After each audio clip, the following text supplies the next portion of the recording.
Episode के आगाज में हम देखते हैं कैस्टल किले के जिंदान में उस्ताद गवेरा थोड़ा उठाए वैश्यों के पास जाता है और उसने चेहरे पर मास्क पहना होता है। उस्ताद गवेरा कहता है, तो संजाक्सिस, मैंने सुना है कि तुम सोना पसंद करते हो, क्या ये सच है? यह सुनकर एक वैश्य उसके मुंह पर थूक देता है और कहता है, तुम एक कुत्ते हो जो अपना चेहरा दिखाने से डरता है। हम कुफार के सोने से मुसलमानों पर हमला नहीं करते, सोना कुछ नहीं है। हम जब किसी कारवां पर हमला करते हैं तो सोना हमें मिल जाता है। जवाबन उस्ताद गवेरा थोड़ा घुमाते हुए कहता है, मुझे ऐसा महसूस हो रहा है कि तुम कभी भी इस जिंदान से नहीं निकल सकते। ये कहते साथ ही वो उस वैश्य पर टूट पड़ता है। इस पर उसके साथी उस्ताद गवेरा को बुरा भला कहता है, लानती कमीने काफिर, मेरे भाई को छोड़ दो। फिर उस्ताद गवेरा उनके आदमियों पर टूट पड़ता है। इसलिए में गवर्नर वहाँ पे आकर कहता है, उन्होंने हमारी पेशकश कबूल कर ली, वो लेफ्के में मुझसे मिलेंगे। तो गवेरा कहता है, बहुत खूब, चलो तुम्हारी तरफ आते हैं संजाक्सिस। तुम और तुम्हारे 3 आदमी तकफोर माखरोन्स के साथ लेफ्के के लिए जाएंगे। जब उस्मान और याकूब फरमान पर दस्तखत कर देंगे तो तुम्हें आजाद कर दिया जाएगा और फिर जब उन्हें इसकी तवक्को नहीं होगी तुम उन सब की नाक के नीचे से अपनी तलवारें उनके दिलों में घूम दोगे।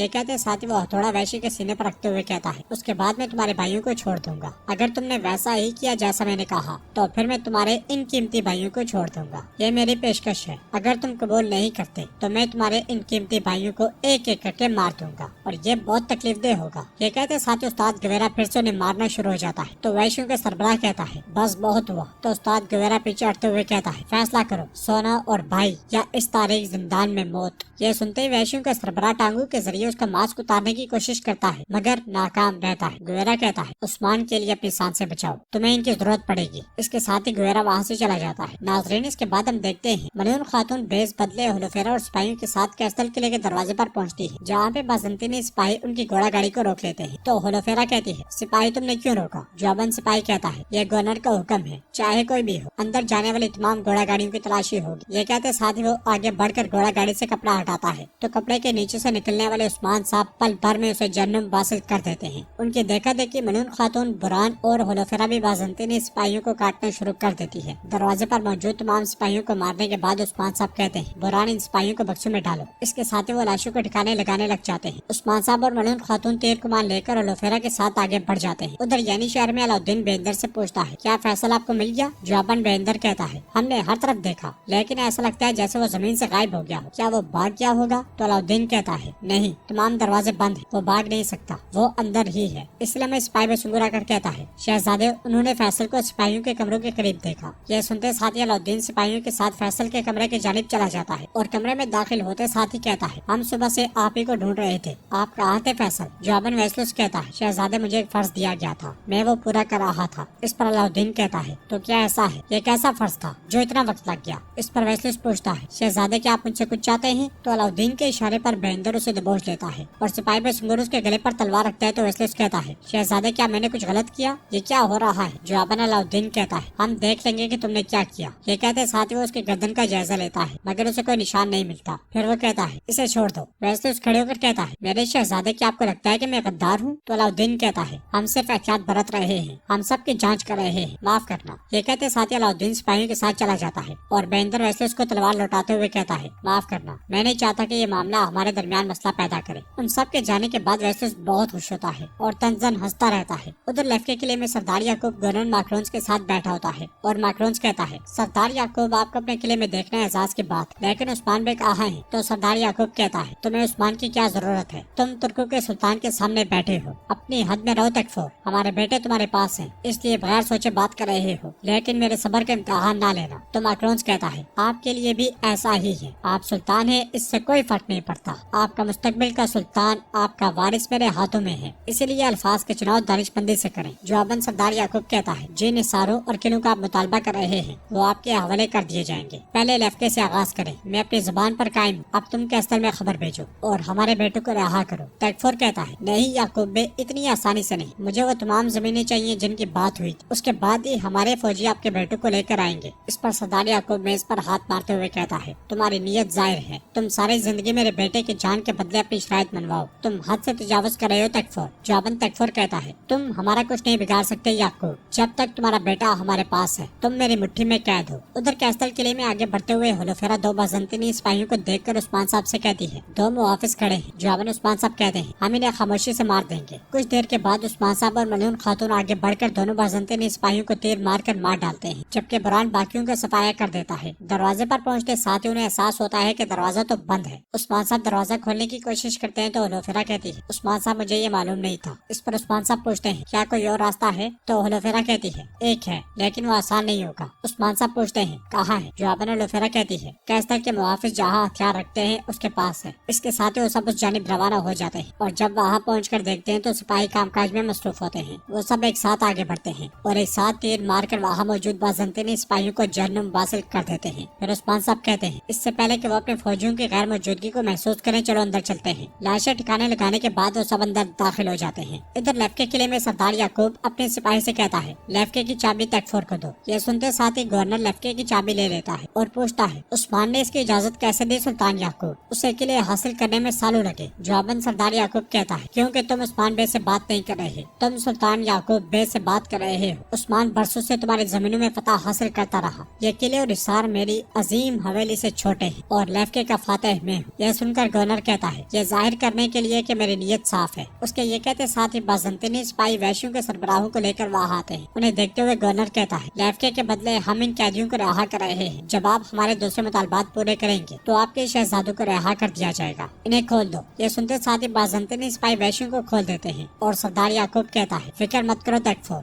आपको वो सब मिलेगा जो आप चाहते हैं। तो गवर्नर कहता है, अब हमें वो फरमान दो जो ये साबित करे कि लेफ्के हमारा है। सरदार याकूब के कहने पर क्योमाज आगे आता है और गवर्नर कहता है, सुलेबी झंडे लटकाओ फौजियों। याकूब भी लेफ्के उसके असल मालिक को लौटा रहे हैं, जबकि वैश्यों का सरबराह सरदार याकूब को देखते हुए उस लम्हे को याद करता है जब तकफोर ने उसे कहा था, जब तुम उन्हें मारोगे तो तुम्हें सोना और तुम्हारे भाई मिलेंगे। ये कहने के बाद गवर्नर ने उसे एक चाकू दिया था। इस ख्याल के बाद गवर्नर वैश्य की जानिब देखता है तो वैश्य चाकू निकालने लग जाता है। उधर कैस्टल किले में आगे बढ़ते हुए होलोफेरा उस्मान साहब को खुफिया रास्ता दिखाते हुए कहती है, अगर हम इस अलमारी के पीछे से जाएं तो हम जिंदान में पहुंच सकते हैं। इसके साथ ही वो सब अलमारी हटाकर वहां से अंदर दाखिल हो जाते हैं और कुछ देर के बाद दूसरी तरफ से बाहर जा निकलते हैं, जहाँ पे उस्मान साहब कुछ सिपाहियों से कहते हैं, रास्ते पर इंतजार करो। ये कहते साथ ही उस्मान साहब आगे बढ़ जाते हैं, जबकि बुरहान सामने से आने वाले बाज़ंतीनी सिपाही को पाँव के जरिए गिराकर जहन्नुम वासिल कर देता है। इस तरह जो सिपाही उनके रास्ते में आता है वो सब खामोशी के साथ उन्हें मारते ही चले जाते हैं। होलोफेरा भी इस मुहिम में उस्मान साहब का भरपूर साथ दे रही होती है और कई बाज़ंतीनी सिपाहियों को मौत की नींद सुलाने के बाद आखिरकार वो जिंदान के बाहर जा पहुंचते हैं और वहाँ मौजूद दोनों बाज़ंतीनी सिपाहियों को भी मार दिया जाता है। जिंदान के अंदर मेहमद और हान और बाकी सिपाही बिल्कुल निढाल पड़े होते हैं। ये देखकर उस्मान साहब और मलून खातून और हान पुकारते हैं और हान को देखकर होलोफेरा भी बहुत ज्यादा परेशान हो जाती है। बुरहान सिपाहियों की तलाशी लेता है मगर उसे जिंदान की चाबी नहीं मिलती और वो उस्मान साहब से कहता है, हुजूर इनके पास चाबी नहीं है। यह सुनकर मलून खातून परेशान होते हुए कहती है, उस्मान अब क्या होगा? इसलिए हमें पीछे से एक बाज़ंतीनी कमांडर सिपाहियों के साथ पहुंचता है और चाबी उस्मान साहब को दिखाते हुए कहता है, उस्मान उसकी तलाश ये है, मेरी इजाजत के बगैर कोई जिंदान से नहीं निकल सकता। ये कहते साथ ही वो चाबी अपने गले में डाल लेता है और उस्मान साहब कहते हैं, मैं तुम्हें मार डालूंगा, फिर मैं अपने बेटे को लेकर जाऊंगा। अगले ही पल जिंदान के बाहर लड़ाई शुरू हो जाती है। उस्मान साहब कमांडर पर पे दर पे कई हमले करते हैं और इसी दौरान चाबी उससे पकड़कर मलून खातून की जानिब फेंक देते हैं। मलून खातून भी एकदम से जिंदान खोलने लग जाती है। चंद लम्हों के बाद उस्मान साहब कमांडर का काम तमाम कर देते हैं। फिर वो सब भागते हुए जिंदान में दाखिल होते हैं। उस्मान साहब और मलून खातून और हान से प्यार करते हैं और उस्मान साहब कहते हैं, बेटा उन्होंने तुम्हारे साथ क्या किया? जवाबन और हान मुसलसल हुजूर हुजूर पुकारता है और फिर होलोफेरा की जानिब देखने लग जाता है। इसके साथ ही उस्मान साहब मेहमद की जानिब पलटते हैं और उसे झंझोड़ते हैं तो वो होश में आते साथ ही उस्मान साहब को पुकारता है। उस्मान साहब कहते हैं, तुम ठीक हो जाओगे। इसलिए मैं गोरबस भागता भागता आता है और कहता है, हुजूर कैस्टल के फौजी आ रहे हैं। जवाबन उस्मान साहब कहते हैं, जब वो सिपाहियों को देखेंगे तो हमला करेंगे, चलो जल्दी करो, हम खुफिया रास्ता इस्तेमाल करेंगे। इसके साथ ही वो सबको सहारा देते हुए वहाँ से निकल पड़ते हैं। जाते जाते उस्मान साहब बुरहान से कहते हैं, बुरहान आग वाले तीर जलाओ, अब हम आजाद। ये सुनते साथ ही बुरहान आग वाला तीर जिंदान से बाहर छोड़ देता है, जो जंगल में खड़े उस्मान साहब के सिपाहियों के पास आ लगता है। इसके बाद एक सिपाही आग वाला एक और तीर आगे छोड़ देता है, जो उससे आगे मौजूद सिपाहियों के पास जा लगता है। फिर यही अमल एक और सिपाही दोहराता है और नाज़रीन इसके साथ ये एपिसोड भी इख्तिताम पजीर होती है। अगर आपको वीडियो पसंद आए तो वीडियो को लाइक करें, चैनल को सब्सक्राइब करें और बेल आइकॉन पर लाजमी से क्लिक कर लें। इंशाल्लाह मिलते हैं नेक्स्ट वीडियो में।